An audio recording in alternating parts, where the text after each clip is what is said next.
25/20/25 ఈరోజు ఒక అద్భుతమైనటువంటి వాద ప్రతివాదాల యొక్క సంబంధించిన విషయం పరంగా ఎస్సీ రిజర్వేషన్లు హిందువులకు మాత్రమే అనేటువంటి ఏదైతే నిబంధన ఉందో ఆ నిబంధనని సమర్థిస్తూ క్రైస్తవ మతం ప్రకారం వివాహం చేసుకున్న వాళ్ళకు కూడా ఎస్సీ రిజర్వేషన్లు చెల్లవు అని నిరూపిస్తూ జస్టిస్ విక్టోరియా గౌరీ గారు మద్రాస్ హైకోర్టు మదురై బెంచ్ వాళ్ళు తీర్పు ఇవ్వడం జరిగింది.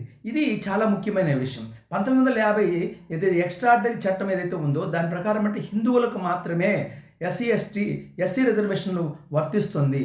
దీన్ని వక్రీకరణ చేస్తూ చాలామంది మతం మారినటువంటి వాళ్ళు ఎస్సీ రిజర్వేషన్ అనుభవిస్తున్నారు.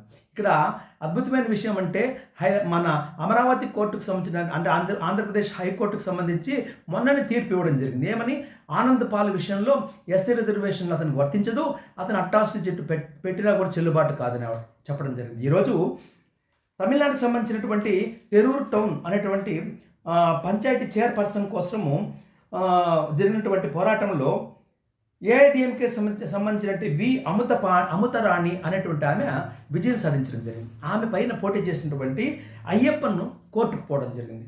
ఆమె ఎస్సీ రిజర్వేషన్ చెల్లుబాటు కాదు అనేసి. ఇక్కడ విషయం అంటే అమృతపాణి హిందూ పల్లార్ కమ్యూనిటీకి సంబంధించినటువంటి వ్యక్తే, కానీ ఎస్సీనే. కాకపోతే ఆమె వివాహము 1872 సంవత్సరానికి సంబంధించినటువంటి క్రిస్టియన్ మ్యారేజ్ యాక్ట్ ప్రకారం జరిగింది. ఆ కారణం చేత చెల్లుబాటు కాదని సదరు చీఫ్ జస్టిస్ విక్టోరియా గౌరీ గారు తెలియజేశారు. కానీ ఈమె అమృతారాణి ఏం చెప్పిందంటే నేను మతం మారలేదు, నేను బాప్టిజం తీసుకోలేదు, ఏమీ చేయలేదని కూడా చెప్పడం జరిగింది. అయినా కూడా ఒప్పుకోలేదని ఏం చెప్పడం జరిగిందంటే నువ్వు అండర్ క్రిస్టియన్ యాక్ట్ ప్రకారం క్రైస్తవ పద్ధతులు వివాహం జరిగింది కాబట్టి 1872 చట్టం ప్రకారం జరిగింది కాబట్టి నువ్వు క్రిస్టియనే అనేసి స్పష్టంగా తీర్పు ఇవ్వడం జరిగింది.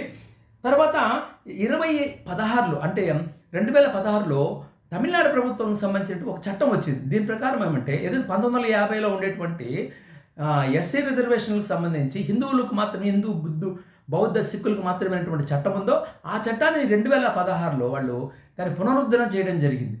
కాబట్టి ఈ రెండు చట్టాలను ఉపయోగించి ఆమెకు ఉండేటువంటి ఏదైతే ఎస్సీ రిజర్వేషన్ స్థితిని తీసివేయడం జరిగింది. ఇప్పుడు ఇది పెద్ద చర్చనీయాంశం. కాబట్టి హిందువులుగా ఉంటూ ఎస్సీ రిజర్వేషన్లు పొందితే మేము అందరికీ స్వాగతిస్తాం. కాకపోతే క్రైస్తవ మతం మార్పిడి చెంది వివాహాలు క్రైస్తవ పద్ధతులు చేసుకుంటే వాళ్ళ పద్ధతులన్నీ కూడా క్రైస్తవులుగా ఉన్నప్పుడు కూడా ఎస్సీ రిజర్వేషన్లు కావాలనే వాళ్ళకి ఇది ఒక చెప్పపెట్టు సమాధానం. కాబట్టి మా హిందూ ఉపాధ్యాయ సమితి తరపున మేము ఈ ఏదైతే ఎస్సీ రిజర్వేషన్లకు సంబంధించినటువంటి ప్రతి చట్టాన్ని మేము స్వాగతిస్తున్నాము. ఈరోజు విక్టోరియా గౌరీ గారికి ధన్యవాదాలు తెలియజేస్తున్నాము.